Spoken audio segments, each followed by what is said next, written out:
Grabe. Kaya pala dapat kunti-kunti lang talaga. Uy. Luknis. Sayang yung abaka. Alam ng mga Bicolano na napakahirap po ng pag-aani ng abaka o paghagot. Napakahirap po ng proseso. Pero ang hindi ko pala alam ay meron pang mas mahirap na proseso nito. Ay, kumusta ang kilo kang habakang niyan? 140 ang kilo? Oh, mahal. Dito sa Sitio Calpi ng Barangay Buyo, Maanito Albay, nakilala namin si Tatay Junior na mga ako ng gusto sa kakaibang paraan niya ng paglulupnit o ito yung pagtatanggal ng fiber sa balat ng abaka. Panoorin natin si Tatay sa kanyang ginagawa na paglulupnit. Pinapalambot niya muna yung anong tawag niya dito? Ak-ak din. Yan. Tapos ganyan na, tinatanggal niya yung makapal na ak-ak. Matitira lang yung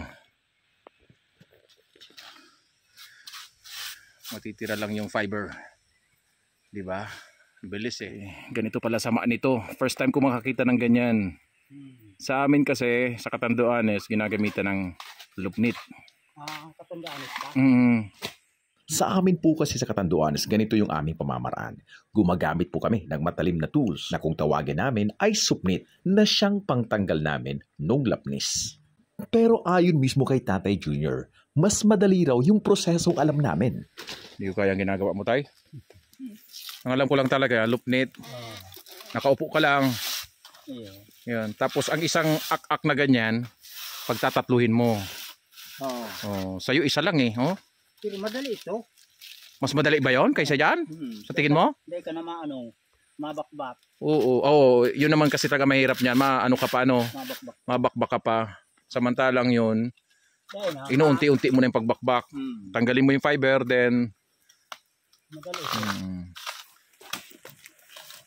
Pinupugutan niya na po mga kaibigan ng ulo ang abaka. Kasi di na po yan mahalaga. Kumbaga, parang hipon, tapon ulo. Kuha ang katawan. Ito, mas madali daw to, sabi ni Tatay Junior, kasi medyo maikli lang ito. Pero yung mga malalaki talagang hirap siya doon. So, kakaiba yung proseso niya ng pagbaknis. Sa amin, sa Catanduanes, hindi yan tinatapon, Tay. Sayang yan. Pera pa yan. Pagbaba na tayo. Dahil naman. Dito pala pagbaba, pag sinabing baba, ibig sabihin nun yung mapula na. Tinatapon na ni Tatay Junior. Pati yan, tapon na rin yan. Hindi. Kala ko itatapon mo eh. So, isa-isa niya. Pero hindi talaga ako makapaniwala kay Mano Junior, kaya susubukan kong aralin yung ginagawa niya. Ginagawa tayo. Hapakan mo ganyan. Tapos, yan. Ganyan mo. Ay. Yan, sa ano. Doon pa sa likod mo. Tapos, Silahin mo ito taas. sampol muna ha. Oo, sir. Hindi tayo matututo nito eh. Ayun. Okay.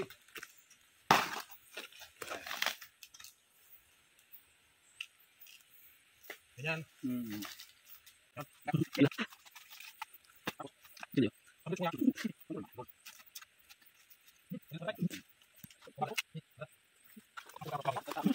Ay na.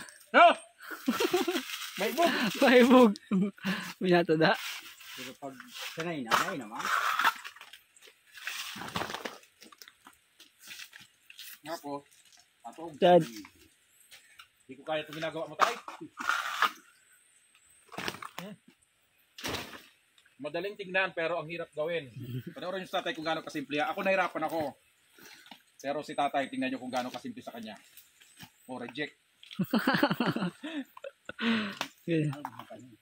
Palamoy muna. Ayun. Babaliin. Ayoko na. Dapat pala merong guantes para mas mabilis na maidulas yung kamay doon sa ak-ak kung tawagin sa amin sa Bicol.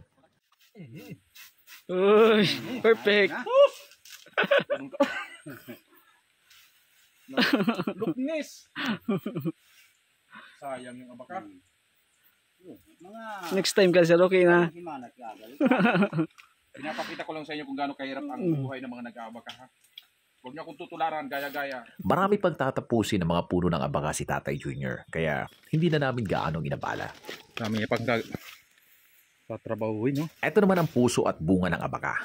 Kinakain po ang bunga nito, pero bawal sa masiselan. Pusok na to pag pinahinog, ang sarap nito. Pero pag tumae ka naman, masakit. Punong-puno kasi ng buto ang bunga nito, pero matamis. Tay, dara mo sa ugbas mo, tay. Oo. Dara mo sa ugbas mo. Masarap. Oo, may buyo ka. Pagkagaling namin sa plantasyon, diretso na kami kung saan ipoproseso yung paggawa ng fiber. Kaya pala 140 yung kilo. Kasi sobrang puti at pino ng gawa nila. Grabe oh. Uy, ganda oh. Sa amin kasi sa Catanduanes, yung klase ng aming abaka ay hanggang 70 pesos na lamang yung kilo. Dito naman sa Albay ay 40 pesos daw. Ito, ganito lang kaliit yung ano nila. Sa amin kasi. Okay.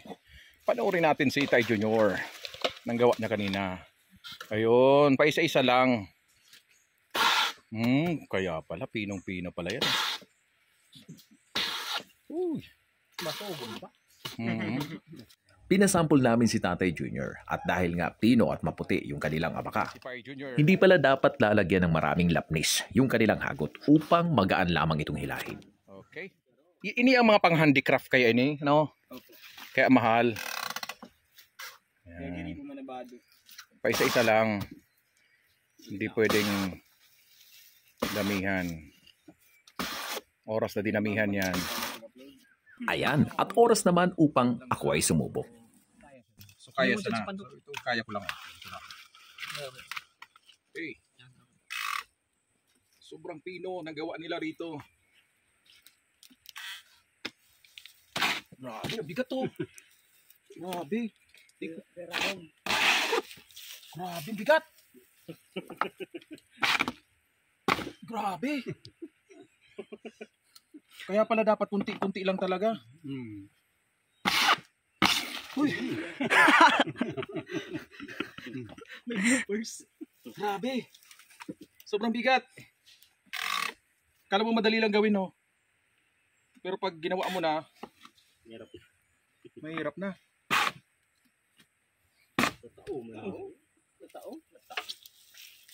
Kaya lang, sobrang bigat talaga. Dapat unti lang.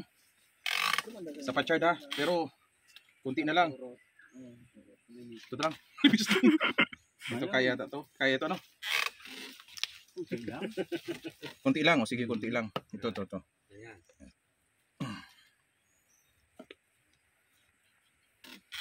Yabang-yabang ko. Ganito pala ito kahirap. Ayan. Tinalim. Ya. Nagalit. Ay, malakas. Maraming bigat.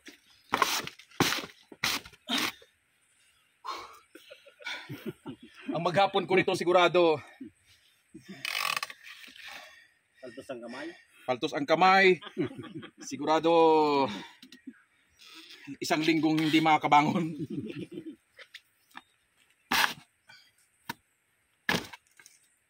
Grabe, pinong-pino. Oh, tingnan nyo yung strand niya. Pino. Grabe. Ganito sila kagaling dito. Thank you. One more. Yung pinakamaliit na lang. Yung pinaka... Ayaw na nang... Ito, malipis lang. Ito, konti lang. Oh. Sige sir, tiyan mo lang. Okay. Yun. Pag konti lang, magaan lang. Oh, yun. Sus, dali lang naman pala eh. Kaya sanay sa araw ka. Katabo na kung ligas tayo sa ano? Tursugun. Ano na kung doon One more. Isa nang kaka one more. Basta pala ano lang, konti lang, mas magaan. Parang problema rin sa buhay. Pag nagamay na Pag inuunti-unti mo lang, kaya. Pero pag inubos-ubos mo lahat ng problema mo, talagang mahirapan ka. Parang sa babae rin, pa isa sarang. Paunti-unti lang ano. Ayun sana. Pag sa babae, paunti-unti lang. Kasi pag dinamihan mo, problema na rin. Mabigat na sa buhay. Hindi na kakayanin. Madali iluwasan. Pero, totoo daan na pag ang mga paragot na, babayro. Dahil ha? Tayo man? Uy!